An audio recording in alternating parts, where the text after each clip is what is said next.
예. 어제 언론에서 하루 종일 헌재 판결을 승복해야 된다라고 계속 방송이 나왔습니다. 그렇게 하고 나서 그 다음에 여론조사를 하니까 93%가 승복해야 된다라고 생각한다고 얘기가 나왔습니다.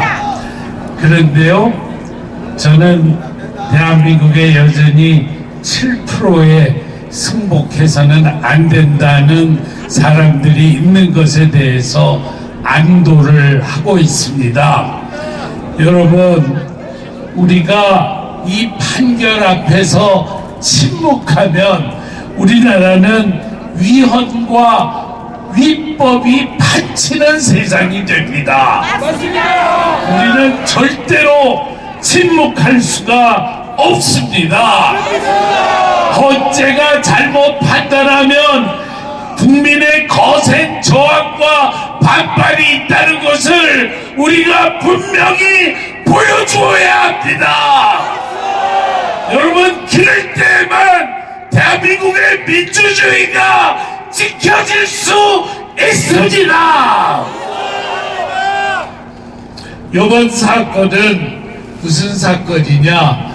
언론과 국회와 검찰과 종북 좌파 세력의 거대한 카르텔이 대한민국을 농단하는 그 흐름에 헌재까지도 따라갔다. 그것을 보여주는 사건일 따름입니다. 여러분, 뭐 그렇게 대단한 사건도 아닙니다. 가만히 돌이켜보면은 너무나도 뻔하고 당연한 일이 일어난 것 뿐입니다. 우리가 지금 깨닫게 된 것은 우리가 지금 싸워야 되는 대상이 얼마나 거대한 세력인가, 우리가 해야 할 역할이 얼마나 큰 것인가 하는 것을 다시 한번 깨달을 뿐입니다. 저희는 이들의 문제를 단호하게 세상에 고발해야 됩니다. 그리고 우리가 절대로 좌절해서는 안 됩니다. 우리는 JTBC의 태블릿 PC 조작 사건도 끝까지 추적해야 됩니다. 고영태의 국정농단도 끝까지 추적해서 진실을 규명해야 됩니다. 그렇지 않으면 그런 사건들이 앞으로도 번번이 반복해서 일어날 것입니다. 여러분, 우리 오늘 이 자리에 모여있는 우리들은 대한민국의 양심을 지키는 세력입니다.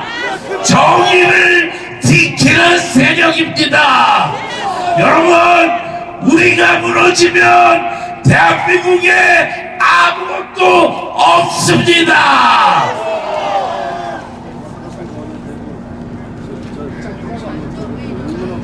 그래서 우리는 대한민국의 모든 도시에서 서로 사람들이 적게 모이더라도 이 위헌 탄핵 규탄 집회를 계속하지 않으면 안 됩니다. 그것을 통해서 우리는 진실을 사람들에게 알려야 합니다. 여러분, 저는 이번에 지금의 이런 사태를 허락하신 하나님의 뜻이 무엇일까, 그거를 가지고 저는 곰곰이 생각을 했었습니다. 그러면서 저는 하나님께서 우리에게 하시려는 말씀이 두 가지가 있다, 그렇게 생각을 했습니다. 하나는 뭐냐? 하나는 우리나라의 지배 세력인 국회, 언론, 검찰, 그리고 이 종북 좌파들이 대통령을 탄핵하는 것을 보면서 애국 시민들이 의병이 돼서 일어나도록 허락하셨습니다. 그래서 태극기 세력이 거대한 바다를 이루었습니다. 이 태극기 세력의 등장이라고 하는 것은 해방 이후 최대의 사건입니다. 네, 이제부터는 우리 태극기 세력은 눈치나 보는 옛날의 보수 세력이 아닙니다. 우리는 행동하는 보수입니다. 그래서 이제 비로소 대한민국에서 종북 좌파 세력을 제압할 수 있는 거대한 힘이 만들어지게 됐습니다. 여러분, 이 태극기 세력이 바다를 이룰 수 있게 해주신 것을 저는 믿는 사람으로서 이건 하나님께서 우리에게 주신 축복이다라고 저는 믿습니다. 그런데 그 다음에 또 한 가지가 있습니다. 또 한 가지는 이번 탄핵 사건은 나라를 잘못된 길로 이끌어가는 세력이 너무 거대해서 헌재까지도 거기에 꼼짝없이 따라간 그런 사건입니다. 이 사건은 우리 태극기 세력이 앞으로 헤쳐나가야 될, 싸워야 될 세력이 얼마나 크고 우리의 사명이 얼마나 중차대한가 하는 것을 우리에게 깨닫게 해준 사건입니다. 예, 우리 하나님께서 왜 탄핵을 허락을 했는가? 저는 그것은 우리에게 더 큰 결단과 각오를 하나님께서 요구하고 계시기 때문입니다. 우리가 만약에 탄핵이 기각이 됐으면 그 다음에 맥이 풀려서 아마 일상으로 돌아갔을 겁니다. 그런데 뭐냐, 너희들 일상으로 돌아가면 안 된다. 더 큰 각오와 결단으로 저 거대한 세력과 싸워서 대한민국을 바로 잡아야 된다 하는 하나님의 명령이 우리에게 주어진 것입니다. 우리는 이 하나님의 뜻을 깨닫고 더 단호하게 지금의 상황에 대처하지 않으면 안 됩니다. 예, 그렇게 하지 않으면 세상이 바뀌어지지 않는다. 그렇기 때문에 지금 오늘 이 시간은 우리가 지금 괜히 좌절하고 그러는 시간이 아닙니다.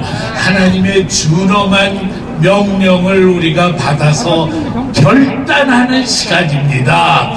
여러분, 하나님께서 우리 태극기 세력을 이렇게 거대하게 만들어 주시지 않았습니까? 예, 오늘은 어저께 그 엄청난 사건 때문에 충격을 받아서 사람들이 많이 나오지를 못했습니다만은, 여러분, 우리가 그동안의 태극기 세력이 얼마나 커졌습니까? 아무리 보수적으로 잡아도 50만 명이 넘습니다. 예, 한 번도 우리나라 역사 속에서 이런 적이 없었습니다. 예, 여러분 생각해 보십시다. 그 50만 명이 전부 뭉쳐가지고 선거운동을 한다 그러면은 어떤 세력도 물리치고 우파 정권 재창출을 우리는 틀림없이 이루어낼 수 있을 것입니다. 여러분, 절대로 좌절하지 말기 바랍니다. 우리는 얼마든지 이 어려움을 극복하고 이길 수가 있습니다. 어제 일을 보면서 절규하고 개탄하고 더 이상 그러지 맙시다. 그거보다는 우리가 얼마든지 이거 해낼 수 있다. 담대하게 나아갑시다.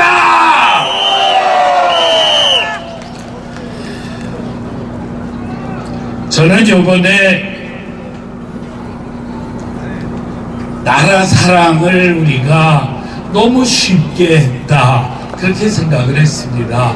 우리는 스스로 그 추운 겨울날 하루도 쉬지 않고 매주 토요일이면은 할아버지 할머니들이 태극기를 들고 청계광장에 모이는 것을 보고 감동을 했습니다.